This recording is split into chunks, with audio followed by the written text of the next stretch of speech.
what is this reaction? What is going on? Like, what am I protecting myself from that I don't have to anymore? And now that I'm like squarely in my 40s, I am like kind of like scorched earth. I am like, oh yeah, no, I don't give a f. Like you don't qualify. Scorched earth. Let's make that a t-shirt. We're just please. like, yeah. Can I get that off my scorched earth? Yes. It's a little dust. Don't dirty my a little earth. dusty on my. Yes. Like and yeah.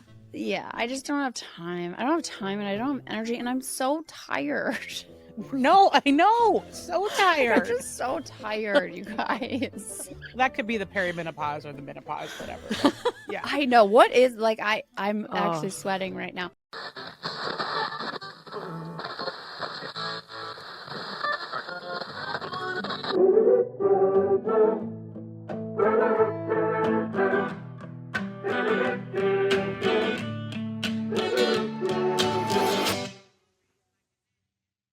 Welcome to the Sober Curator podcast, where sobriety isn't just a lifestyle choice, it's the ultimate life hack. I'm Alysse Bryson, your fearless guide to a world where hangovers are canceled, fun is mandatory, and we still know how to shut down a dance floor, just with better shoes. And I'm Tamar Routley, aka T-Bouge, your co-pilot, chaos coordinator, and the one who keeps Alysse from turning this podcast into a full-blown reality show. Buckle up, sober party people. From lifestyle and travel to pop culture and zero-proof cocktails, we're serving up the stories, trends, and guests that prove sobriety isn't just about what you're missing. It's about finally remembering where you left your keys. Let's get the party started. It's the best to work with your friends. Like, It's hashtag goals. Like, that's all you need. Yes. Once you figure out like who your ride or dies are, like that's when it's like, okay, I got it. Yeah. And I would argue you really figure out who those people are after you get sober. Yeah. Right? Oh, it's a great. I always say sobriety is like a colander for friendships. Like it's just you're just gonna sift through, and also, just because someone's sober doesn't mean they're gonna be my friend. Totally. Right? I've thought that at the beginning. Oh yeah. That it's like, oh, okay, well, we're both not drinking and we're both sober. And then it's like, oh, no, you're not my peeps. Okay, got it. I would just say I have very little patience for people that quit, that got sober, but then didn't do anything for self-improvement. Like it's a hard stop for me. I have to disengage because I yes. Yeah. Just stopping drinking and then you don't have to do it perfectly at all. No, you could be but super just, messy, but you have to be doing something. The thing about we're so careful, I think, especially as women, like when we quit drinking, we're like, well, I'm not judging, but we are. And we do every day. Like use your best judgment was like how we grew up. We use our best judgment all the time. And in sobriety, that's like the coolest thing about being sober is like the judgment in that little voice, not judgment like bitchy judgment, but just like, does this feel good for me? Right. Is this what I want? Is this what I'm going to spend my energy on? And that you fine tune that and you get that very quickly judgment to be like, oh yeah, you're not my people. And that's okay. Well, and I think in addition to being Gen Xers, once you hit your 40s, and I just recently turned 50. I know that's a shock because I don't look like it, but I did. No, you really don't. I have a almost 29-year-old. That's but no, you don't. That's had him crazy. when I was 12. It's She my does. favorite joke. He's really tired of hearing amazing. it. But here's the thing: as you get older and you layer in sobriety on those two things, your bullshit detector is just so refined, and you have zero F's to give, like zero. Do not like it's not worth my energy. Goodbye. Now these are things that would have spiraled me out at 25, to be clear, or even 33. I was just gonna say even like 35, even maybe 40, because I think I'm 45, and I feel like it's just this year. Like I started 40, I quit drinking when I was 39, and then in my 40s, my fuck started running out, but it was still, these patterns that were like ingrained in me and trained muscles. Yeah. And it's like where the wiring was set, right? And having to like go in there and be like, okay, what is this reaction? What is going on? Like, what am I protecting myself from that I don't have to anymore? And now that I'm like squarely in my 40s, I am like kind of like scorched earth. I am like, oh yeah, no, I don't give a fuck. Like you don't qualify. Scorched earth. Let's make that a t-shirt. We just please. like, yeah. Can I get that off my scorched earth? Yes. It's a little dust. Don't dirty my earth. Dusty on my. Yes. Like and yeah. I just don't have time. I don't have time, and I don't have energy, and I'm so tired. No, I know. So tired. I'm just so tired, you guys. That could be the perimenopause or the menopause, whatever. But, yeah. I know. What is like I'm actually sweating right now. And my kids are still 11, 8, and 6. Like 3 right? And perimenopause with kids is hard. I was a little late to the but you caught up. You have 3. Like, that's a lot. I mean, I did. I didn't mean to, but I did. And I'm glad I did, just in case he listens to that. Like, he's my favorite. That's fine. But like, yeah, it's a lot. So the bar to like, I don't know, spend time or energy or just anything is very high. And I think for women, when we quit drinking, we're like, you know, the first question is like, well, what if they don't invite me anymore? Or what if I'm left out? I was going to mention, I mean, we are still the funnest ladies at the party. Yes. And because we're not, I mean, I still make an ass of myself. Don't get me wrong. Oh. Like, people would probably think I was drinking, but I am no longer getting sick in the middle of their living room floor. I am no longer passing out in the bushes. You know, like there's just, I'm a little bit classier than when I was a classier drunk. Because that's what I thought I was. Myself at a party in a long time, just for the record. Yeah, just for the record. Yeah, just for I mean, I know that's going to come back around. Let's be clear, but like, it's coming for you. It's been a while. Yeah, it's been a while. JOMO, the joy of missing out. Like I'm all about it. Oh, or leaving early. Yeah, leaving early. Yeah. Oh, Irish goodbyes. I'm not even Irish, but goodbye. Like, oh no, just just leave. Give me a strong no or go. Yeah. Yes. Give me like one of these, and I'm like, I'm out. I feel like I'll still say things that I'm like, did I like yesterday? I was going to get a facial, and I just met a mom that I'd never seen her before, and I was like, okay, well, I'm going to get my face shaved. Bye. And like she was like, and I was like, oh, that sounds weird, right? I mean, it's true. But like, there's just no shame anymore. I don't have the shame that if I would have been drinking and said that same thing, I would have been like spiraling. But instead, I'm just like, that's so funny. You're so weird and awkward, you know? And that's fine. I do have to ask a question. I've noticed since I'm almost 50, I'm turning 50 next year. You guys, you're living the life, because you both don't look like that. It's from not drinking for so long. That's the magic. That's the secret sauce, people. Yes. And I have very soft skin, so I've been told. Yeah. But as being like someone, as I've been told, and my secret is soap and water, hygiene. But I do have something to ask. I know that as we go into perimenopause, there's this weird thing that happens. There's a random hair that grows out of the face somewhere, and it like pops up within a day or two. Yeah. Unexpected places as well. Yeah. Not where you think it would necessarily be. Oh, do you have that? Not just like on your upper lip. Like mine is right here. Neck. Like all of a sudden it's like, where did that come from? Boob. You guys. Right? Yes. I'm not kidding you. Like when I say I shave my face, because like every single month I go in, they call it dermaplaning. It's just shaving your face. Yeah, it's just shaving your face. Like it's literally just, and it feels so good. But yes, random hairs, I just think anything that's random, then I'm like, what is that? And I'm like, oh, perimenopause. Like I have no idea if it is, but I just blame it. Blame everything. Yeah, me too. Why not? Right? We do. We have you're welcome to join. We have a Menopause Ballers series that we do.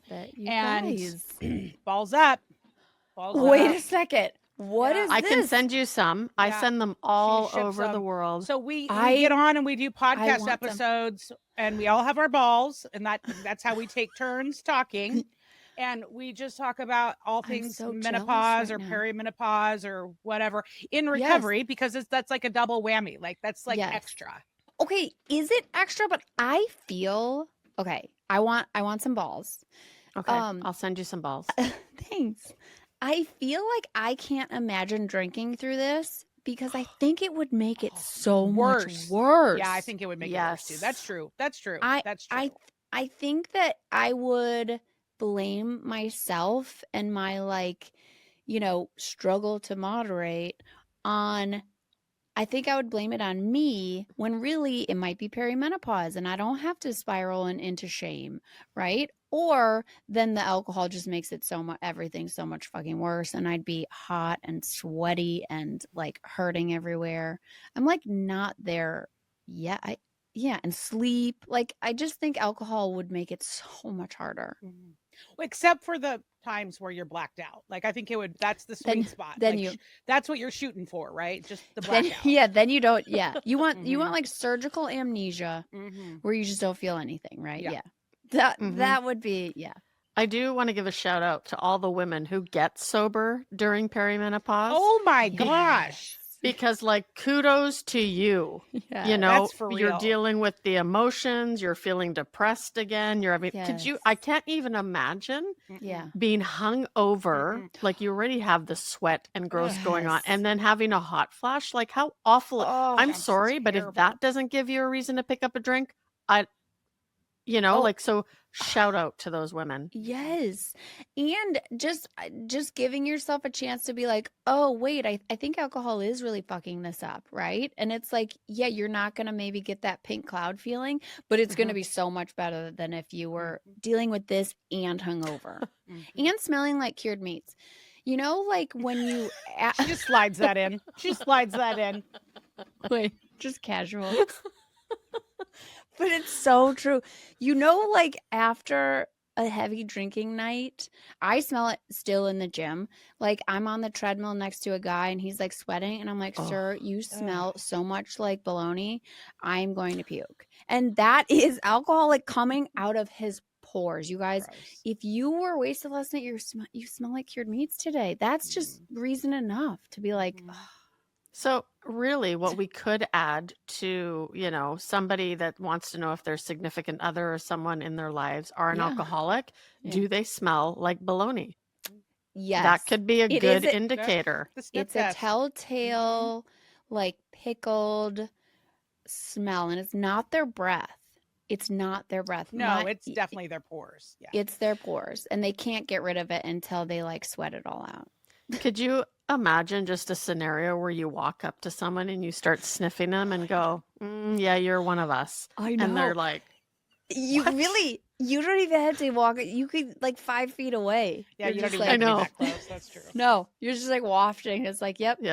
Sorry, dude. Yeah. You're one of us. I can tell. I know what you were doing. One of what? One of who? What are you talking about? Yeah, they're like, who are you? We should like, do have that? you seen my Dylan McKay doll? Well, yes. And speaking of, do you guys want to start the podcast? I know this is all going to be in it, but should we start like officially so that we can get back to what we really want to talk started. About? We're pretty loose here. We are loose, not I gotta as get the loose intro as we in were. there somewhere. I gotta get that I did intro used to be so fast and loose, but I love it. Okay. Yeah. Oh yeah, so fast and loose. We're not as loose. We're just inventory was a nightmare. Okay, let's tighten it up a little bit. Let me just whip through this, and then we can go back. Welcome back to the Sober Curator podcast, where sober meets stylish and pop culture is always on the guest list. I'm your host, Alysse Bryson, and today's episode is bringing you a fierce dose of sober mom energy. Whether you're here for the mocktails, the memes, or the meaningful moments, we've got something special brewing besides reheated coffee. Our guest today is the fabulous Suzanne Warye, a sober lifestyle influencer, a podcast host, a writer, and the founder of the Sober Mom Life Cafe. You might know her as the voice behind the top charting podcast, The Sober Mom Life, or from her must-follow Instagram pages. I'm following both of them.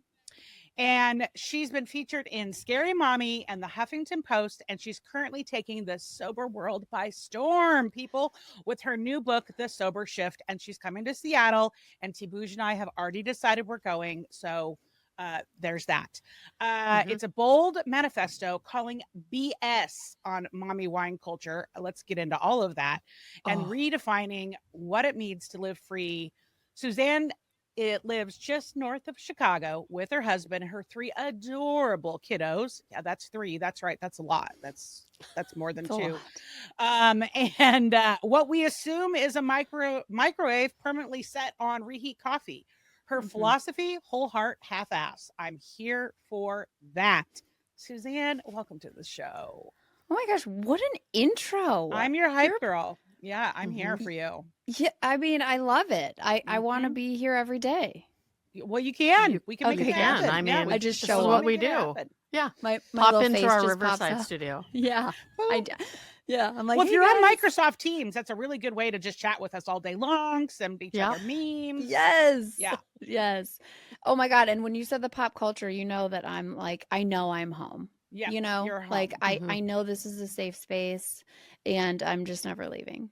Well, and I haven't read your book yet, but now I absolutely have to read your book. Yay. And so I'm sure I probably hear somewhere. I have so many stacks of books to try and review for the site. It's like out of control. And here's the thing. I'm that person that actually has to read the whole book before I'll write a review.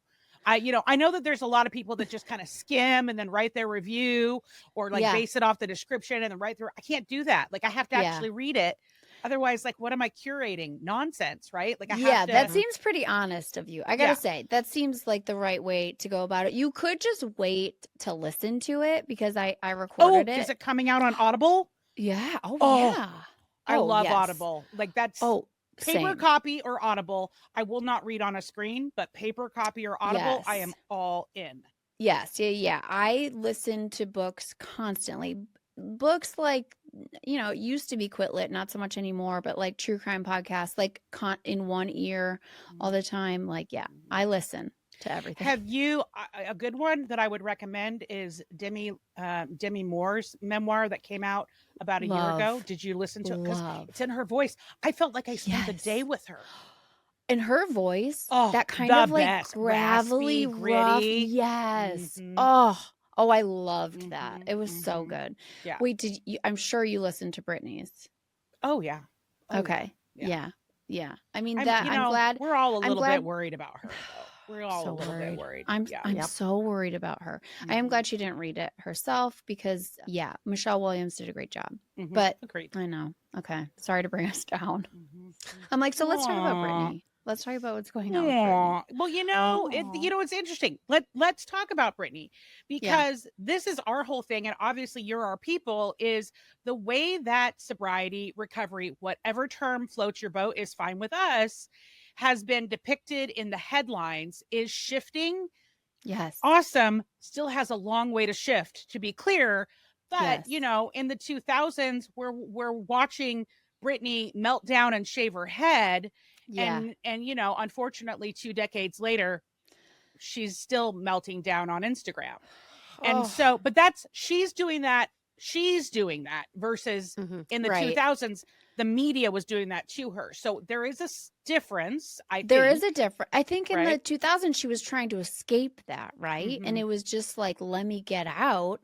And now, I mean, man, it's tough. It's tough to watch. Yeah. This is why God has never given me fame or money because I would not be able to handle it. I don't think. No, like fame, I think is probably like terrifyingly toxic. And I have like the smallest dose of it. And already I'm like, nope, I don't like it. I like well-known. I like popular. I like favorite, right? Yeah. But like, or when somebody says my name, somebody else is like, I love that girl. Then like, that's cool. Like that's the sweet spot I want to stay in. Fame, not into it. Because I feel like if someone loves you, if you have people out there who love you, you also are going to have people who hate you. And both kind of aren't true, right? And like, it goes back to the Gen X thing where you kind of just have to be like, yeah, fuck them. Like what, they're going to misunderstand me. That's for me in sobriety. That's kind of been my superpower is just being like, oh, you don't get it. You don't understand me, and I don't have to explain myself to you. Like, I'm not waiting for you to like validate me. Thank God. But I do want people to read the book and give me good reviews. Well, of course. Yeah. But actually read it, people. Actually read it. Actually read it. Actually or read listen it. to it. Yes. Or listen to it. Okay, here's what I want to ask. So T-Bouge and I have been sober forever. We're the proverbial old timers at this point. So I love talking with people that have less than 10 years because you guys have a totally different perspective. Yeah. Because you had a totally different access to things than what we had. You know, yes. Back in my day on 2006, I was on MySpace with Tom. No, you know, so like, yes. So like you've had a totally different experience than we've had. And so, and you got sober right before the pandemic with like 3 months. Children. Yeah. I'm just going to keep bringing up the 3 children. So like, what has that been like? I know you probably cover a lot of it in your book, but like, give me the cliff notes. I mean, I do think that it is a different way to look at it. Even when I quit drinking, so I quit in January 19th, 2020. And I knew 0% about alcohol. I wasn't sober curious. I wasn't like actively addicted at that time. I had just had my 3rd baby, right? He was 3 months old.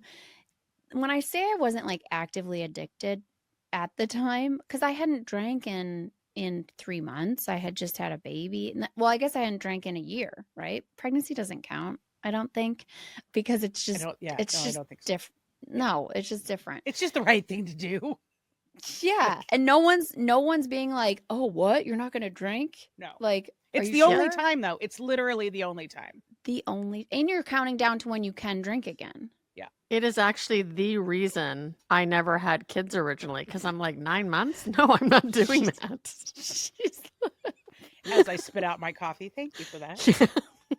I'm just being real, keeping it real. I know. Back to you. I like that you said something very heartfelt, because that's a very honest statement. And then it's probably a good thing though, because if they would have turned out like me, oh my God, then they would be. They would have been awesome. They would have been super funny, but like to deal with baby that stuff, bouges all over the place. You're for it.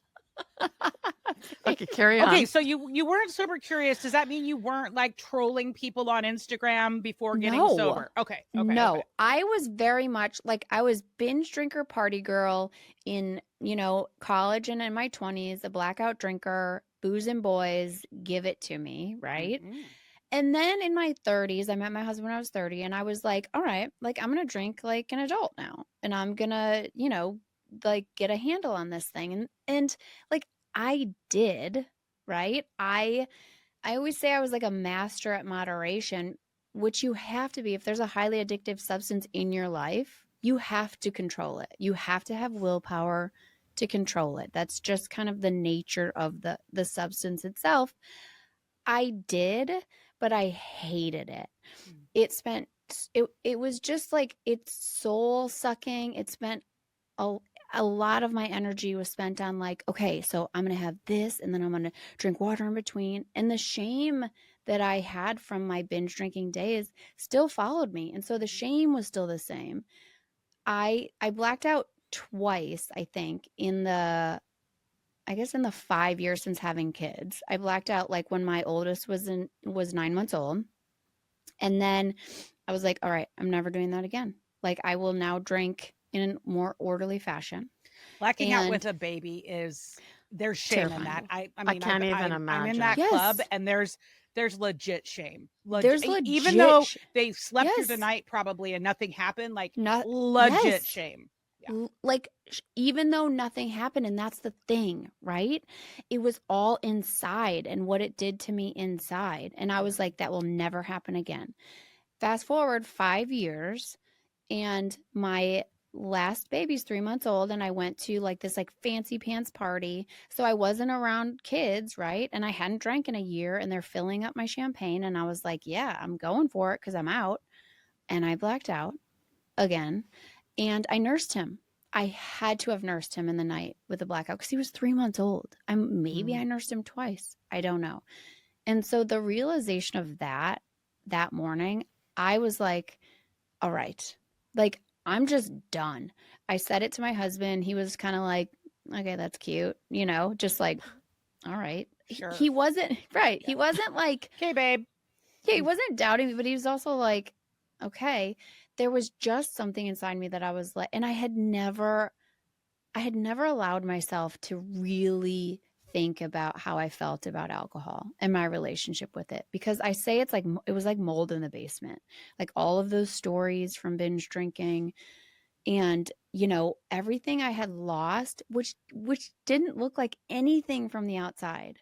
But for me, it was the ability to trust myself, my values. Like, I slept with men I would have never slept with, maybe that I don't remember sleeping with. They weren't Dylan McKay, obviously. They weren't Dylan McKay. Well, we thought they were, though. We thought they looked like it. Yeah. Not in the morning, though. Yeah, after a bottle of Prosecco, I was like, "Are you Dylan McKay?" And then he said yes. So then I was like, "Great, let's go." Yeah. In the morning, he was not. In the morning, he was more like Brandon. Or what was the and other no one? one needs to wake up next to a Brandon. Ian guy. Who was he? What was his name? Steve? Steve. Oh, Steve, God. yeah. That would be even more worse. Like Steve. No Steve's. Sorry. No. Sorry, it's like, Ian, did you wake up Steve. beside a Brandon or a Steve in the morning? No, when we thought they were Dylan. What a come down.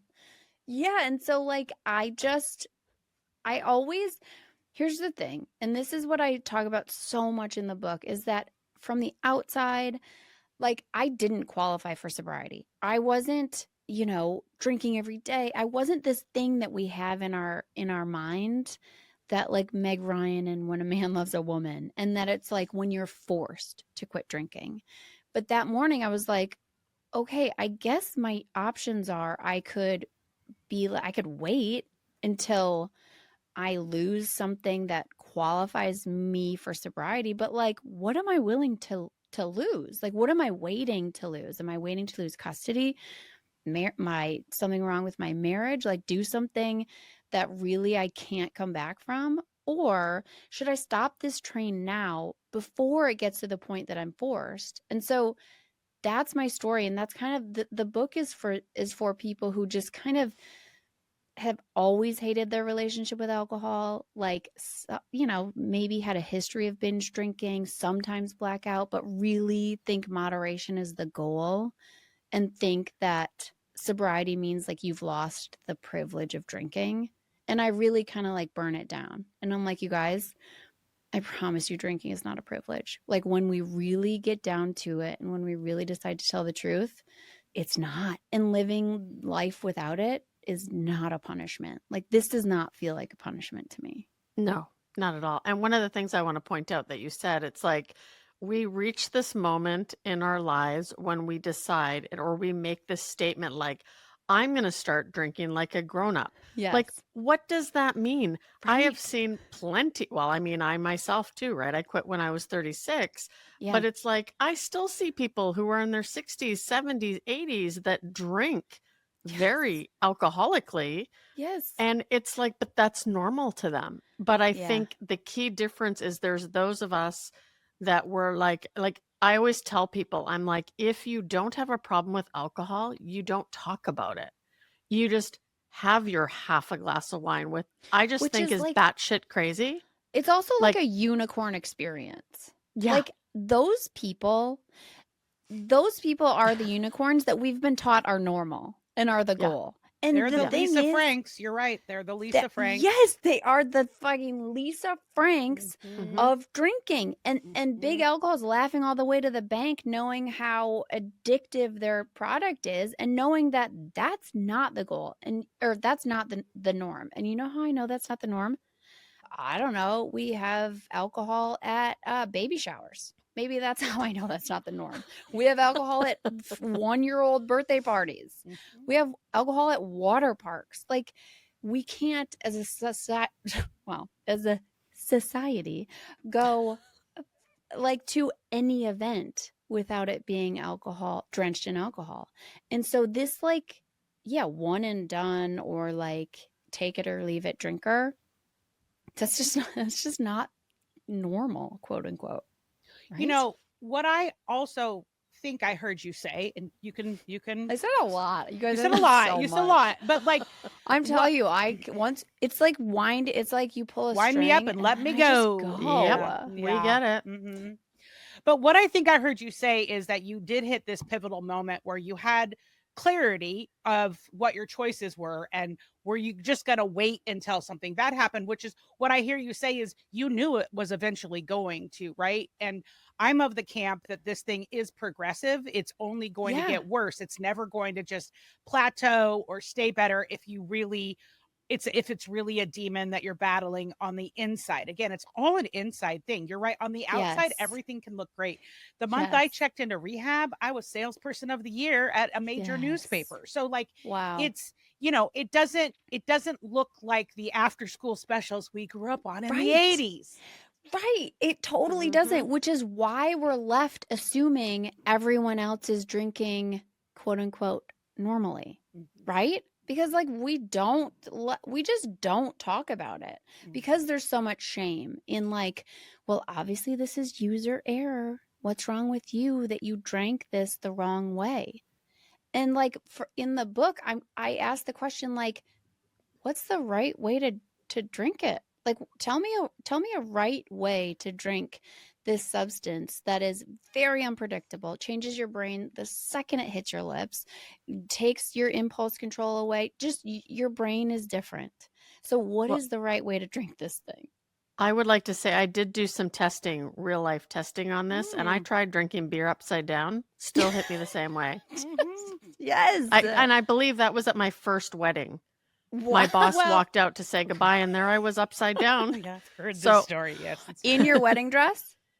No, I had gotten changed. Okay, I asked. I had to clarify that. In my visual, you're in your dress. Yeah. Yes, same. Well, we've done that, right? Like I would go through chunks of time where I would only drink something, and the year that I only drank not Captain Morgan. What was it? Was it Malibu?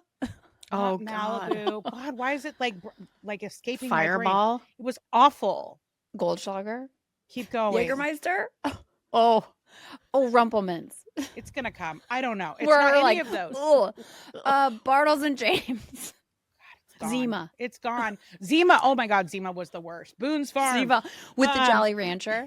Mike's Hard. Talk about heartburn city. Ooh. Isn't that like malt too, right? Or Smirnoff Ice. Yeah, the worst.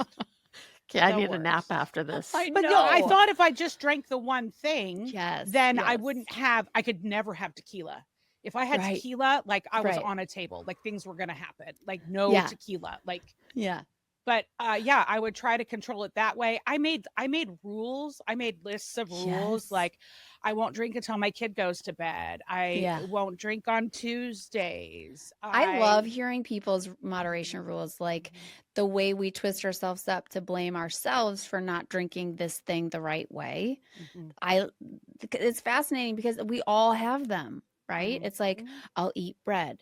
It was the bread. It was the sugar. It was I'll drink more water. It was actually the sugar, you guys, that made me feel like shit. So I'm gonna just go to vodka because that just has less sugar.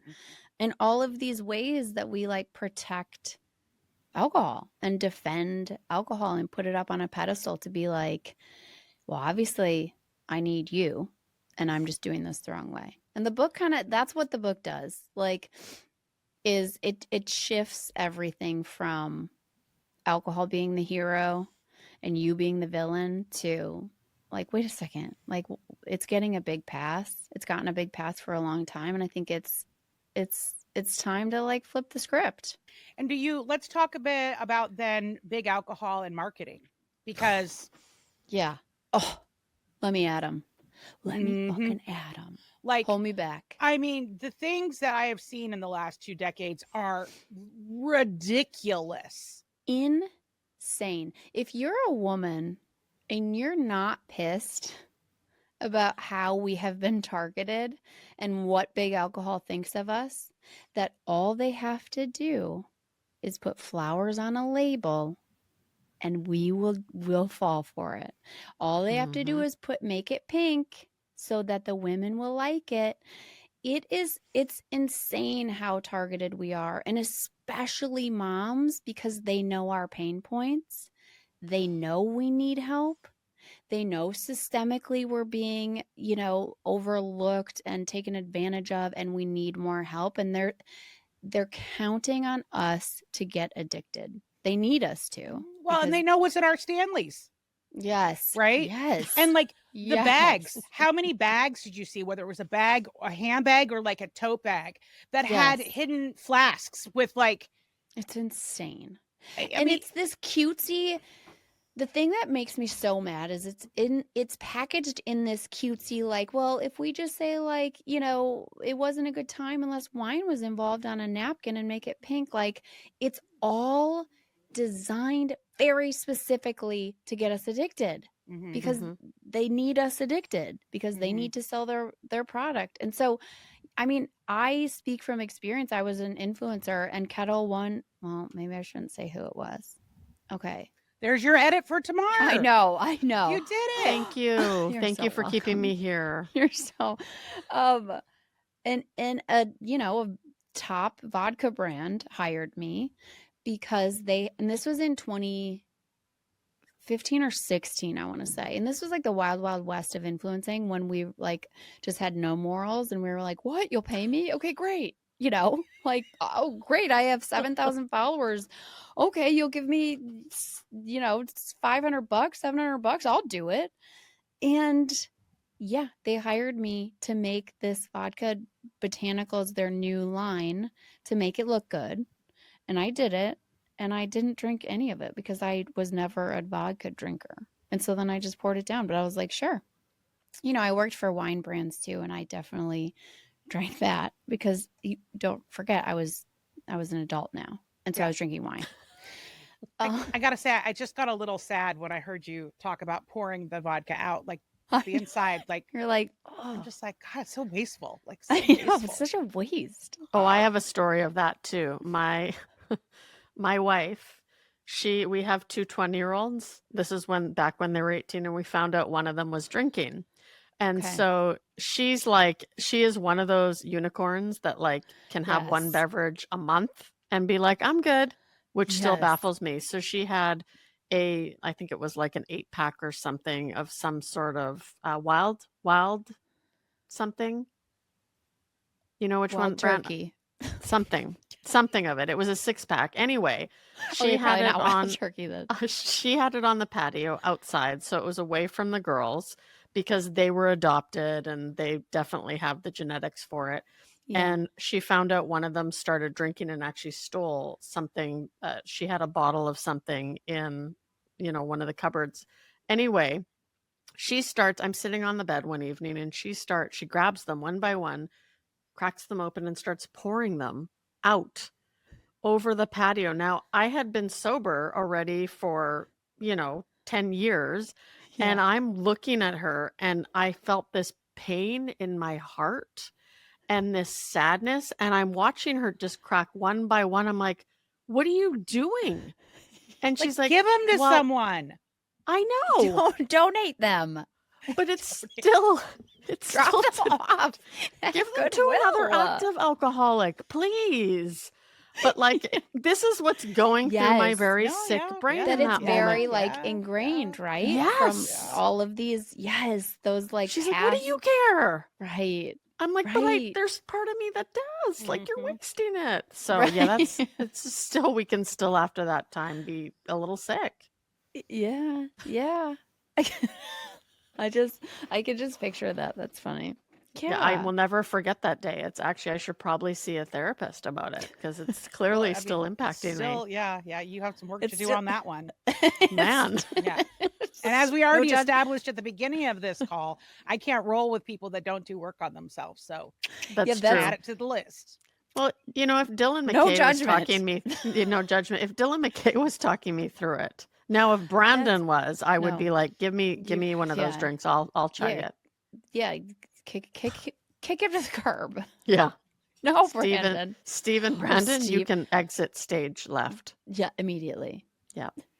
So you've been on a book tour this year. You have many more stops to go. Like, what's that been like? You haven't started yet. Oh, okay. So all the ones I read this morning, I can put all of them up and they're all new. So you haven't done them yet. That's so exciting. I know the book comes out September 28th. Nope. Wait, what? No, I totally see. It comes out, you guys. Don't worry about it. It comes out September 30th. So I don't know when this is going to come out, but we can try and time it. She's literally published a book and she's like, I don't know. It'll be in your hands at some point. I'm going on a book tour at some point, but I know. No, normally you guys, I've got it.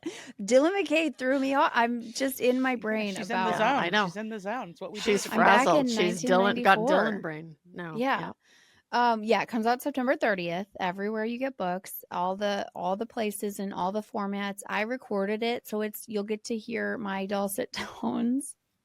And it's like it's my story, but it's also like stories of women who, from the outside didn't lose a lot to alcohol, but when you dig deeper, it's like, oh wow. Like, and kind of how the book is set up, it's a shift from like the old way, quote unquote, to then a new way that we could think about it. And the first half is kind of the tearing down, and then the second half is the building. And so I really just like walk you through it. Walk you through this whole scary, new, wonderfully exciting thing. Well, I cannot wait to listen to it. Tell me a little bit. I know we've already been talking for so long now that this is probably going to become a 6-part series, but I want to hear about your Sober Mom Cafe. Yeah. So what is that all about? Well, I started that. So after the podcast, I just kept hearing from women like, can we just all like get together? Can we just all talk about how this thing that we haven't been able to talk about, how it's affected us? And so I then just started an online community and it's peer support. We have Zoom meetings. We have a few Zoom meetings a week, and then, a monthly Quit Lit book club. And just like, it's a great tool. I think in sobriety, you need community. You need women who you can look at, you can share your deepest shame, and they're not going to like be like, whoa, they're not, their eyebrows are not going to be raised. They're just going to be like, yes. Like, well, that's the Botox though. They're not going to move it right. No, I can't. I literally, I'm trying right now. Right. Exactly. Or maybe their jaws won't drop. How about that? There we go. Maybe, but I don't know, lip filler, who knows? And just like a place to come and most of us are moms, not all of us. And just to be able to say like, you guys, I hate my partner today. Like, or he's still drinking or she's still drinking and I'm getting triggered. Like, let's work through this stuff. We always say like, and my mom's a therapist and she's in there too. It's not therapy. It is peer support, but like we highly recommend therapy. So this is just a way for us to all kind of hang out in the safety of our own homes and spend an hour just talking about real stuff. It's the virtual happy hour. Like, that's right. Yeah. Yes. Yeah. No commute times. Yeah. And pants optional. Like, yes, exactly. I love that option. Love that option. Oh yeah. I mean, I'm not going to ask if you have pants on in the meet. It might be, who knows? Who knows what's happening? Yep. But that's the thing with the Sober Curator, right? We meet once a month. Yes. There's all these community. That's what I wanted to get to, is that community is such an important aspect of staying sober because we're not meant to do this alone. I mean, humans, we're not meant to be alone, period. We're meant for connection. And it's so cool that once you get sober, we're go-getters. Right? There's a lot of sober entrepreneurs and it's no wonder why, because we don't take no for an answer. Totally. We have to learn how to get better at saying no, but we don't take no for an answer. And so like, what a gift. We get to sit with sober entrepreneurs like yourself.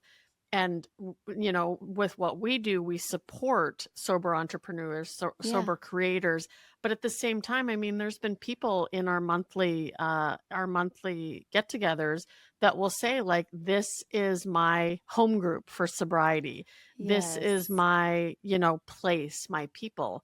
And I love that you're creating something where people can be open and honest and not keep their deepest, darkest secrets in, because that will kill us, right? We're only as sick as our secrets. Yeah. It's so true. And just to be able to like you said, it's not so much about helping you not drink, but it's like how to be alive and awake in this world and to feel. Yeah. Like, how do we feel when we've been numbing for so long?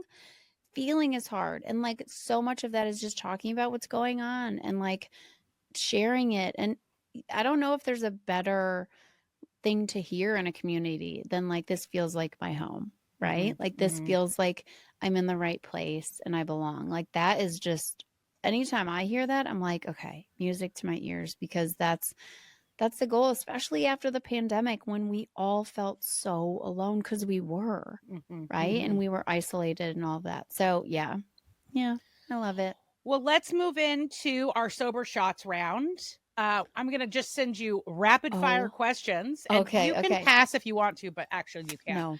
No. And then after that, we'll do my Tchotchke of the week, which Tamar has not seen. So this is going to be a surprise to Tamar as well. It's excellent. All right, Suzanne. Okay. Your drink of choice. What are you drinking? LaCroix. What flavor? It just depends. Right now, limoncello. The limoncello is good. It's so good. It's so good. It's different. It's different and I can't just like chug it because normally I just chug stuff. And this, I'm like, okay, it's good. It slows me down a little bit. The Germans too? Just curious. I just chugged the Germans. Go. I did take a trip with someone once, and she was a drinker. She knew I was not a drinker. And so she was trying to get me to take shots of water at dinner. I was like, no, like that's not. No, why? We're not doing that. Like, stop. No. Okay. Who is a sober celebrity that you would love to meet? Drew Barrymore. Yeah, she's on the list for sure. Right? Yeah. I'll also send you a video. A couple of years ago, a group of us dressed up as we each picked a different character she's been in all the different movies. And we did a video trying to ask her to be an honorary sober curator. She hasn't responded yet, but she also hasn't said no. So like, I'm pretty sure it's going to happen. Yeah, there's time. I'm pretty sure. And I met her once at a book signing. I'm sure she'll remember that as well. So it's just a matter of time. Yeah, a matter of time. You guys go way back. I feel like my second answer would be Dax Shepard too. Oh yeah, he's pretty great. Especially his vulnerability of his relapse. I thought that to me is more powerful in some ways because there's so many people that need to hear that message. Yes. Yeah. Just his ability to be vulnerable and teach men that that's possible and could is strength. I think he's up there. He's married to Veronica Mars. Like come on. Like come on. Yeah, come on. Okay, what's a quitlet book that inspired you before you wrote your book? I think We Are the Luckiest. I think this is two parts. Classic, and The Unexpected Joy of Being Sober. Another by classic. Catherine Gray. Yeah. I also liked her book, her follow-up, The Unexpected Joy of Being Single. Yes. As a single gal, I was like, thank you. I love her. I love her. And I love listening to her and her accent. And also Sunshine Warm Sober was good too. Oh, of hers. I haven't read that one. That was good. Okay. What podcast are you listening to? I'm guessing it's true crime. It is true crime. I mean, currently I had to hit pause on my Dateline episode. It comes out once a week and I'm like classic Dateline, but I listened to, oh my God, what was the one? Hold on. I know this is not rapid fire. Bear Brook is very good for that. And also, Small Town Murder. I love. Oh, there are two guys, good. Right? That's a good one. And it's like I grew comedy. up in a small town, so absolutely. And Same. I grew up in a small town with a serial killer. So, and I went to elementary school with him, and my brother was on his list. So. And he killed one of my classmates, you guys. This is is that in the book? No, but this is I think this is gonna be like our next podcast. We're trying to go home. I grew up in Baraboo, Wisconsin. So I'm trying to, and he's called the Bone Breaker Killer because that's what he did. And we went to elementary school, middle school, all of, and crazy. You didn't ever have a crush on the bone breaker, did you? No, it is very much like they were like, this is who did it. And we were like, oh yeah, that makes checks sense. out. Yeah. Yeah, this is not You surprising. just know. You No, just know. you just, he was It's that so judgy, kid. but you know. No, you know, like it wasn't, this was not brand new information. But we're trying to go back and like interview some people and then closely, like each episode, get close to him and sit down with him because he's serving 2 life terms in prison. And we want to say like, why was Jay on your list? And what number was he? Oh. Was he number 3? Was he number 3? Because Jay's like, I kind of want to be at the top, right? Yeah, that makes sense. I mean, I would want to be at the very top. Right. Well, the 2, yeah. But number 3, and he was like, well, why am I 20? Why aren't I higher? But also was terrifying. No, we don't know. The detective would never tell him what number he was. That's wild. Isn't that crazy? Okay, That sorry. is This is crazy. so not. I'm not. We need good to at do an rapid episode fire. on this. Yeah. Right? Yeah. Yeah. I need It's more. I need a lot more information. We I can know. also come on your podcast. We're always available. Please. Mhm. Okay, you're Okay. in. And Okay. now your favorite childhood TV show. You can only pick one. You're stuck on an island and you can only pick one to watch over and over again. Only one. Oh my God. You But guys, can I it's say it can't be 90210? Really? No, it has to be something else because we've already talked about Dylan McKay a lot. So I need something different. Oh my God, you guys, this is so hard. Okay. Elf. I'm down with that answer. He was so funny. He was down with that answer. so cute. And I So cannot cute. tell you the thrill when we got to see him head to toe. Like Oh. how excited I would Very get. exciting. And I'm like, there he is, like running away head to toe. Are you kidding? There was nothing. That dopamine hit of seeing Elf head to toe will like carry me through stuff. So it's Elf. I tried to show it to my kids and they were like, this is the stupidest thing I've ever seen. And I was like, how dare you? You suck. Well, you think think about how that dopamine hit, right? Of seeing someone, and it was like he was naked, head to toe. Yes. Creates future issues of having that dopamine hit of seeing someone head to toe for the first time. Wait a second. I mean, you're on to something, right? You're Alf So could that's have some created deep that. Trauma there. That's some deep trauma. And like you get around because you saw Elf head to toe. And was I like sexualizing Elf at a young age? I mean, we could talk about that on another show too. Probably, yeah. Well, on the same line, I have done this flex before in previous episodes, but this is something I'm going to flex like my whole life. But I really want you to know that you are amongst Muppet royalty right now. Stop it. My mother's cousin, Polly Smith, was the original clothing designer for Miss Piggy for the first 20 years of her life. And the Miss Piggy that is at the Smithsonian in Washington, D.C. is dressed by an outfit made by my mom's cousin, Polly. Ergo, I am Muppet royalty by default. That is incredible. And I respected you before. This landed the plane though, right? We're all the way really there. did. It did. Yeah. That's Piggy amazing. Yeah, it's my favorite. What it's is one she of my wearing favorite now? I want to look to see what she's wearing in the Smithsonian. I have a picture. Is it like of the it somewhere. satin gown or something? It's not the satin gown. Okay, I remember that. I will have to find it. Yes, Okay. A little bit of a Muppet fan. All right. Welcome to your favorite ending segment of the Sober Curator podcast. I don't know if it's your favorite, but it is mine. It's where I show off one of my tchotchkes from my very eclectic, non-valuable collection of random shit. You're welcome. This is my newest treasure. Tamar has also not seen it, but I am very excited to show it off for the first time.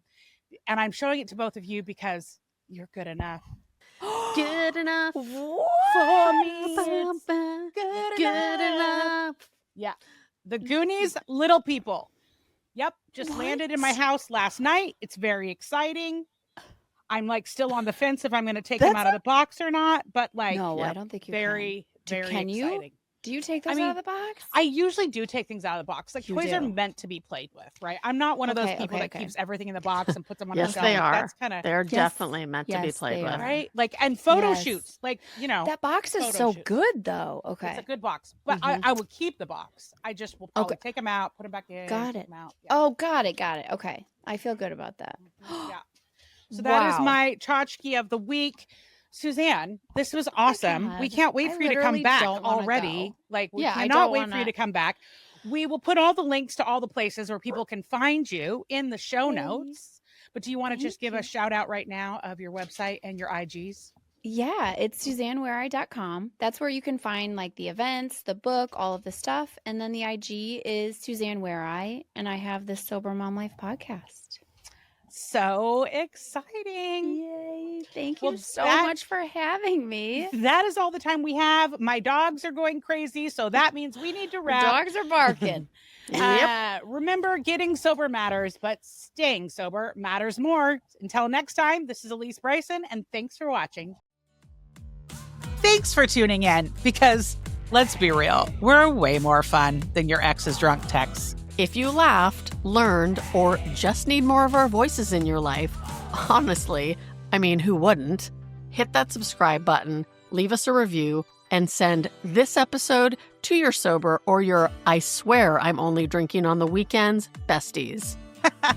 And if you have a story, feedback, or hey, maybe you just want to slide into our DMs like it's 2012, well, you know we're here for it. Find more curated magic at thesobercurator.com. And remember, getting sober matters, staying sober matters more. Until next time, keep it real, keep it fun, and keep it sober.